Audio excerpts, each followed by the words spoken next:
Hello, what up guys? How you doing? It is Nasty here. Welcome to Saturday. Welcome to a new episode of the FIFA 20 Ultimate Team Road to Glory. This is episode number 60 and I do hope you're all having a lovely Saturday. We are going to start things off by completing some SBCs and then getting stuck into the weekend league. If you do enjoy, hit me with a thumbs up button. Let's go for 3,000 likes on this Saturday. I know you can do it, so show your support. And of course, don't forget to sub to the channel if you're new. Click the notification bell so you never miss an upload. So the team is unchanged from the last few days. Obviously, big news is that we brought Messi in for this weekend league, and hopefully he will be the difference maker between some wins and some losses. We hope so anyway. But I'm going to start off with the marquee moments and marquee matchups, which we got Thursday night, and then we will, of course, we'll also do the Jamie Vardy SBC, as you could tell by the title, just because he is super cheap for what he is.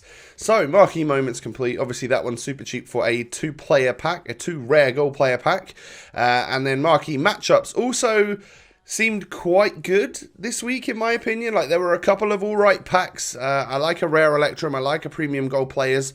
I haven't been super lucky with those types of packs lately, but we can always hope for today. The first one, didn't really have to submit a whole bunch of stuff. Luckily, because they chose some League Un teams, and we've had like the League SBC lately, I'm glad that they just told us to use one player from that league as opposed to players from those specific clubs and stuff. So that's fairly nice of them. And then, as you can see, we just needed a Piemonte Calcio player or a Milan player, I think it was. Not sure which one we used. I think I had Perrin in goal. I'm not really looking at what the teams that we're actually submitting here. But yeah, the one Bayern or Dortmund player we had was off the market. That is the one player I went out and bought for marquee matchups this week because I just didn't have a player from either squad, which is odd. I normally have at least one, but it's a product of gutting the club over the last few days, which resulted in us picking up a Messi. So, you know, sometimes you are just going to have to go out onto the market, spend a little bit of money. Fortunately, I got a Dortmund player for 1,000 coins or something, so it's better than when they go out to like 5 or 6k, right? Marquee matchups complete. And I forgot what the final matchup was there. Liverpool versus somebody, and I literally already forget what it was. That's how bad my memory is today. But we'll start with the two rare gold player pack. Can it give us a board or a walkout? And I think it can give us a board, which is going to be Dutch CDM from Ajax. You know, when you see Dutch CDM and it's like a board, you kind of think maybe like just a Memphis Depay, maybe, you know, someone that's slightly more attacking, a little bit higher rated than 83, but you know what, we'll take a Daily Blind. I'm not going to keep him for very long. I will be putting him into the Jamie Vardy SBC because I wanted to do that without really spending too much money because obviously we don't have much money. Yeah, you know, Vardy's a good price, super cheap for what he is. As you guys know, he's like my nemesis on this game. He's one of a few, one of maybe like 5 nemesis that I have on this game, where whenever I play against them, it is just like every bounce, every tackle, they get the bounce back, they score the goals. So yeah, it's like him and Timo Werner, and it just so happens that Werner got an inform this week, so a lot of people are going to have red Werners in the weekend league. Vardy's super cheap player of the month, so everyone's going to have this super juice version of a Jamie Vardy. So it's like, oh, my weekend league could go down the toilet pan really quick. So, as you can see, there's not a whole bunch coming out of my marquee matchups packs. We get Mandy here, 80 rated. Like, it's just not anything to really write home about. But we do get a blue Ulrike in there. It's Ulrike, I guess you could say. Oh, no, you guys hated that one. I know, I could tell. But we get nothing from the next pack, and it's going to leave us with one more, I think. Is this the premium gold players? I can't remember. Or is this a rare mixed players or something like that? We get Luis Gustavo, who is in the Turkish league nowadays. And yeah, that was the rare mix. So they're all rare, but not really anything amazing that could sell for much. So, you know, we'll move on. And then we get the rare Electrum. And again, I hope for a walkout. This time we are getting a board or a walkout. Only a board, though. But we see French centre-back from Barcelona, which just happens to be an 85 rated Longley. And for a moment there, I forgot in my head that these are just tradable packs. So I'm like, no, I've got a duplicate Langley and my other one's untradeable. And I realized, like, dude, this one's tradable. You could just sell it on the market. So, yeah, I mean, at the end of the day, we've packed an 85 rated player from marquee matchups. That's nothing insane, but he does sell for like 70,000 coins still, because people still... He's very, very good on this game, and he links to a lot of good players. So, yeah, that's a huge W, and that's a great pack. That's a very, very good pack. To get over 70,000 coins from marquee matchups is, of course, pretty insane. And I would say that, obviously, I've had a couple of very big pulls, Eden Hazard being the biggest one, but it's those types of players that I've had a fair few times this year. So if you're in the comment section and you're always like, I watch all these episodes, I'm just not quite sure how you get so many coins. And obviously, when me being an average player, this year I've been pretty pack lucky, and it is just that. But yeah, like, it's been like, at the start of the game, I was getting like Serge Gnabry or other players that cost 20, 30, 40,000 coins, and that adds up. So to get a 70k player for marquee matchups, absolutely buzzing with that. But we didn't really get anything else. So yeah, so we could have packed like 3 walkouts, and it would have been cheaper than if we get... It's just about which player you pack, isn't it?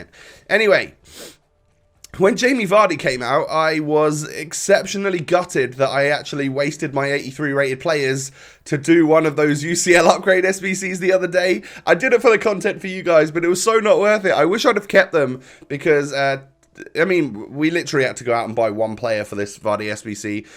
Because we'd managed to get the stuff back in our club. But we submitted some more stuff, and it feels basically free. It cost me a couple thousand coins at most. And we get ourselves an 86 rated Vardy, which I don't really have much of a use for this guy. But it just seems so dumb to not take up on the offer. Like, I'm trying to be smarter this year with SBCs and not necessarily do all of them or do too many of them, especially if they're pointless ones like this kind of is for me. But another first owner, like Prem striker. We've got him and Rashford now, which strong link to each other. And of course, we do have Timu Pukki still, which probably we wouldn't use now. We would just use Vardy and Rashford if we needed to use an English team or a Prem team or whatever. So yeah, he's just like super sub ability and good price, good value for any future first owner objectives or stuff like that. So of course, we went and picked him up. And of course, I expect to see him a lot in the Weekend League. This is my first game. This guy has got himself a brand new strike force for the Weekend League, because he's got himself a red Tammy Abraham, and then he's also obviously picked up the Jamie Vardy that morning. So as much as I see them and I think, oh god, that could be dangerous, I also think, well, he's not really played many games with them, has he? So he's not going to be super used to the players, whereas I kind of know my Messi, I definitely know my Mbappe, like the strengths and weaknesses of those types of players. So I felt confident that we could get the win, and well, that is exactly what we're going to do in this game right here. We go 1-0 up. We end up going 2-0 up there. Mbappe cutting in nicely and just LB dribbling to stay away from the defender. But would you believe the second half, I couldn't really make anything happen. I didn't really let him take a shot. He had 3 shots all game. But a solid possession player, that guy, and a solid defensive player. It was only those 2 lucky chances that I broke down and scored that gifted me the goals. Other than that, it was a really even game. So we're 2 for 2 now, 2 games, 2 Vardys, and of course we've got one on the super subs bench should we need it. But Messi turns to defender quite nicely, somehow gets away with like not getting pushed over there. I guess if he gets pushed over, we get a penalty.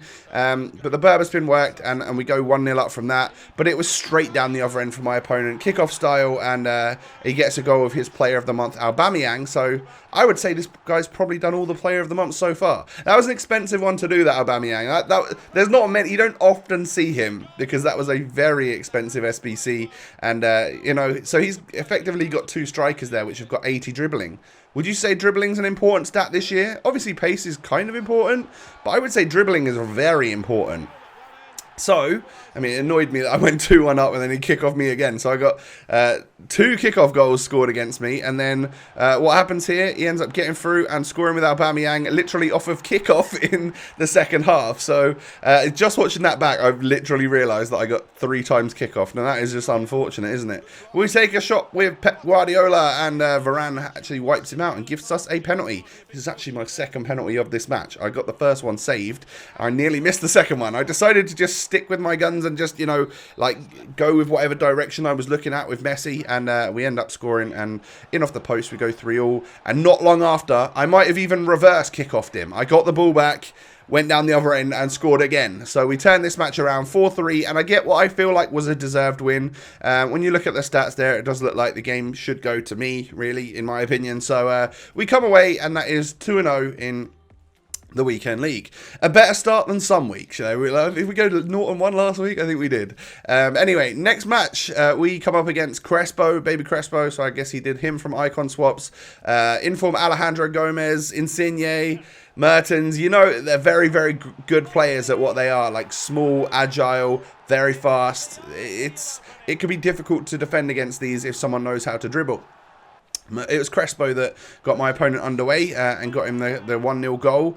And then I felt unlucky with the second goal that went in, but I guess I could probably try and clear it at some point. That might help if I'm going to actually not concede there. So, yeah. Anyway, we get actually a really nice goal to get one back here. It was just some nice passing movement. The free-flowing passing went through the defenders, and Ousmane Dembele was able to step up and score. And lovely 1-2 between Messi and Mbappe there. Messi gets through, green time finish, cool, calm, composed, powerful shot into the corner to make that 1-2 Can I hold this game? Well, no, because look at that. I had 3 players on the floor and my goalkeeper on the floor, and the rebound just went straight to Harit, player of the month. So he earned the opportunity, and then he scored the rebound, and you can't really hate on that too much, can you? Anyway, my super sub Vardy was on, and my super sub Promes, and they linked up nicely to play it to the back post for me to get a tap in with Mbappe. So I'm pretty sure that might have been a kickoff style goal against this guy as well. So we got our fair share of luck. But look, his Vardy, his super sub Vardy comes on, and I had to wipe him out.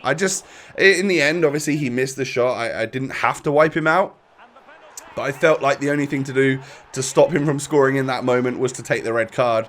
So I did that, and unfortunately for me, I ended up conceding the penalty. And then my opponent did get another opportunity. So he finished this game off, fair play to him. But yeah, it was just one of the games. But when you see the stats after this, that's my game, bro. That really should have been my game. But we end up losing 5-3. I've had plenty of matches like this in the reverse go for me, so you have to take a loss like that every now and again. So we're 2-1, not a great start now. 2-0 is great, but 2-1 is awful. So we go into the next one, Serie A team again, another Mertens, this time an icon Henrik Larsson, and also an Inform 9 Golan, 7 chem at centre mid. So Messi rides the defenders quite well, knocks it to Mbappe, who of course has got that angle for the right-footed finish. So I could have probably kept on running with Messi, couldn't I? But and then Aubameyang. Why am I saying Aubameyang?